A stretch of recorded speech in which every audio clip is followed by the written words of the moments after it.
So ayan, magandang tanghali po. Ganito po tayo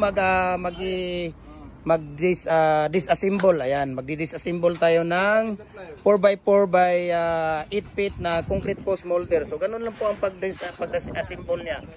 Ayan, ganito lang po tatanggalin. Okay? Oh. Ayan. Ayan. Yan lang po, unahin yan. Okay? Kuya, lagay mo rito kuya. Ano mo na yan? Tanggalin na ninyo yan. Sige. Ayan. Ganun lang po ang pagtanggal. Kailangan doon kuhanin sa dulo. Ayan.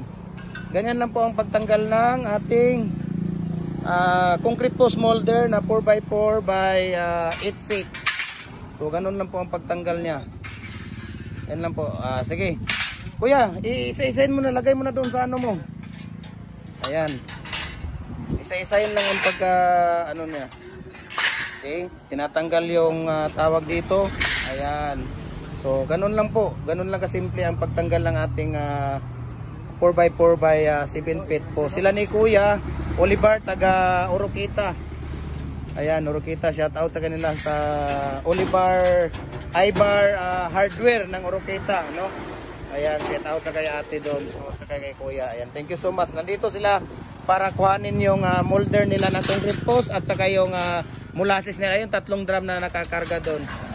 Ayan, so thank you so much, no, sa sino pang hindi nakapag-follow ng Facebook page natin. Follow na po kayo, Jim Hardware and Kuko Lumber Balulang Branch, Jim Hardware Kuko Lumber Tambo Magasandig Branch, Jim Hardware and Concrete Products Kanituan Branch, saka Jim Hardware and Kuko Lumber Kanituan Branch, at saka sa ating Instagram account Felix_Pagikan 2000, at saka sa ating YouTube channel Felix Tan Pagikan Jr., at saka sa ating personal Facebook account Felix Tan Pagikan Jr. para updated kayo kung may mga bagong video tayo, may mga video tayo na lahat po ng video natin ay puro sa business ng concrete products natin. Kaya grab this opportunity to learn, no, para sa mga magninegosyo, magbabalak mag-business, o yung mga gusto pang mag-business na kukuha ng mga good quality. Ayan, so thank you so much po sa inyong lahat at mabuhay po tayong lahat. Ayan.